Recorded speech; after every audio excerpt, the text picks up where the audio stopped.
Myself, Mrs. Adav UK, Associate Professor from Rayat Shikshan Sanstha's R.B. Narayan Rao Borake College, Srirampur. Today's our topic of discussion from BSc 3rd, paper 1st, Animal Systematics and Diversity 5th. Phyla globosa, we will see the reproductive system of Phyla globosa. Today's our topic of discussion is male reproductive system. Here the diagram shows male reproductive organs and it includes testes, vasa efferentia, vas deferens, copulatory organ penis and the hypobranchial gland. There is sexual dimorphic characters. You can identify externally male and female. Phyla is dioecious animal, male having smaller shell and females are having larger shell. Males are having well developed copulatory organ, that is the penis, which is well developed in case of male, but in case of female it is rudimentary or not well developed.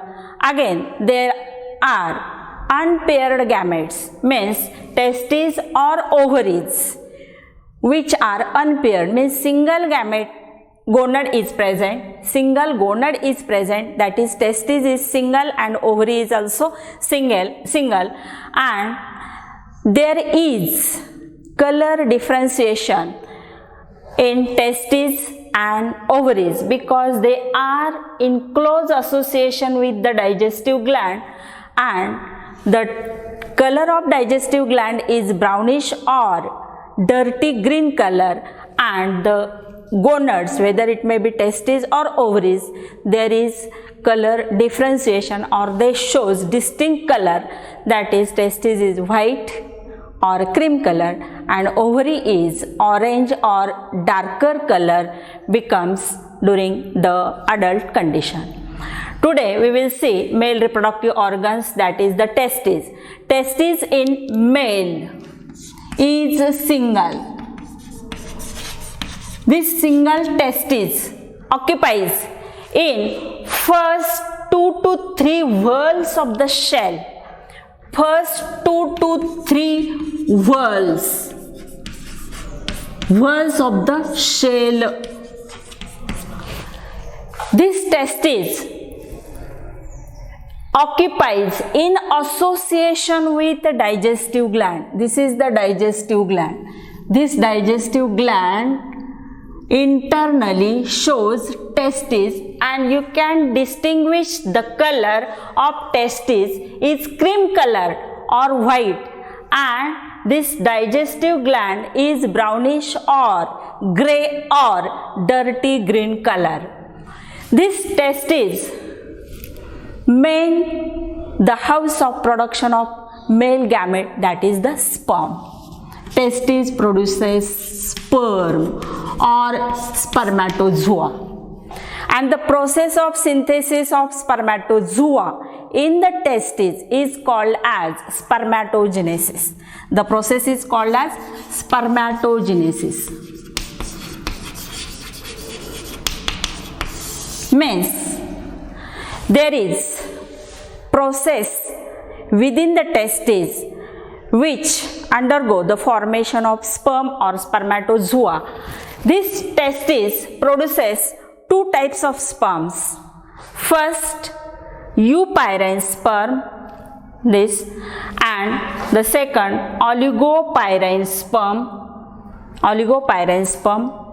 These eupyrine sperms are small, thread-like or slender and mainly divided into 3 parts, that is anterior head, which shows acrosome and nucleus, middle showing middle piece in which mitochondria is present, and posteriorly there is a vibratile tail, and this eupyrine sperm, due to the presence of this vibratile tail, they are called as motile sperms.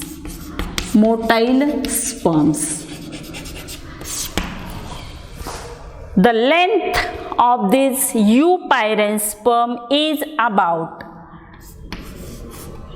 12 micrometer and width is about 1.2 micrometer. These eupyrean sperms, which are thread-like and they are motile and they can fertilize the egg or ova. But oligopyrean sperms, they are larger, spindle shape, large and spindle shape. These oligopyrean sperms are about 32 micron in length and 3.2 micrometer in width. Though they are longer, spindle shape, they are not divided into main three parts. There is no distinct three divisions, that is, this is the head, this is the middle piece and this is the tail. There is only two divisions: spindle shaped body, in which head and middle piece is enclosed, and posteriorly they shows 4 to 5 cilia. Though they shows presence of cilia, they are non-motile sperms and they are unable to fertilize the egg or ova. Means they do not fertilize the egg or ova. Though they are present inside the body, they may have some other function. These eupyrean sperms only can fertilize the egg or ova. These are the sperms, two types of sperms which are produced in the testes. Means main function of testes is to produce the sperm. Then second point is vasa efferentia. This branched white color testes ventrally shows numerous fine hair-like tubules. These hair-like tubules are called as vasa efferentia. Their number is plenty, or they are numerous in number. These vasa efferentia collect sperms produced from testes and pour it into this duct. Means all vasa efferentia connect ventrally to form a common duct and then they enter into this common duct. All these vasa efferentia's main function is to collect sperm from testes and pour it into this second part, that is the vas deferens. Third point, the vas deferens. This vas deferens, which is having three main parts: proximal, middle and distal. Proximal part of vas deferens is single tubule. It is having uniform diameter. It is thin wall. This single uniform diameter tube, which is muscular and thin wall, it enters into a bean shaped structure, slightly curved flask shaped structure called as seminal vesicle, which is the middle part of vas deferens. Middle part of vas deferens. This seminal vesicle slightly situated towards the left side in between the renal chambers. Renal chambers are the organs of excretory system. Behind this renal chamber, this seminal vesicle is situated somewhat left side of the body. This seminal vesicle serves to store sperm for some time, which pour from testes through this vas deferens into this seminal vesicle. Means they are the organs for storing sperms for some time. This is the middle part of vas deferens. Then third part of vas deferens is called as distal glandular part of vas deferens. This is the glandular part of vas deferens.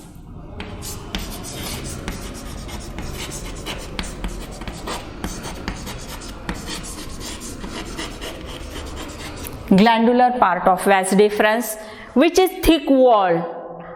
Here, this glandular part of vas deferens runs towards the right side in the branchial chamber of mantle cavity. This glandular part of vas deferens, which runs towards the right side, here it later on narrows or tapers and opens by a single aperture which is called as male genital pore. This male genital pore opens into the rectum behind the anus. This rectum is nothing but alimentary canal's part. Alimentary canal's posterior part is called as the rectum, which carries undigested food material towards the right pseudopipodium or right nuchal lobe, through which it is excreted or widened out through this anus. And this male genital pore is situated behind the anus in the rectum by means of male genital pore. This male genital pore shows presence of copulatory organ, that is the penis. Means penis is situated here and attached to the mantle wall. It is attached to the mantle wall. This mantle wall gives support to this hypobranchial gland and copulatory organ, that is the penis.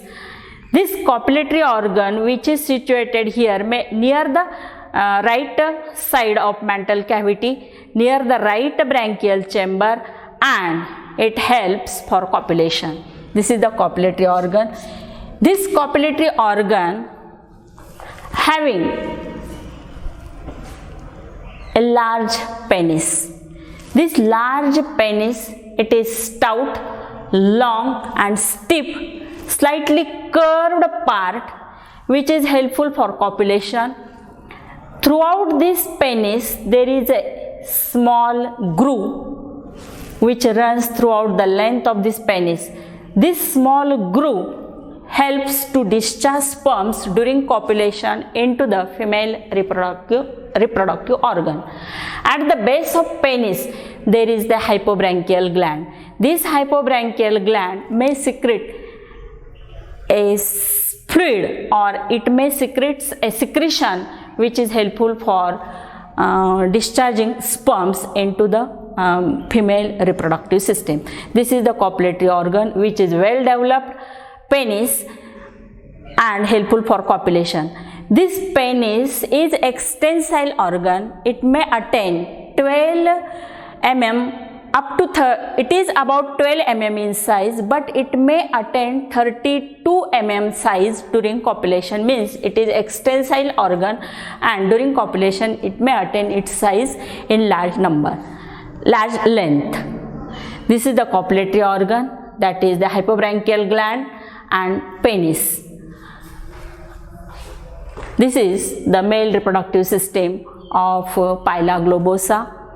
In next video we will see the female reproductive system, and in that we will see the next development of embryo and copulation in detail. Okay, thank you.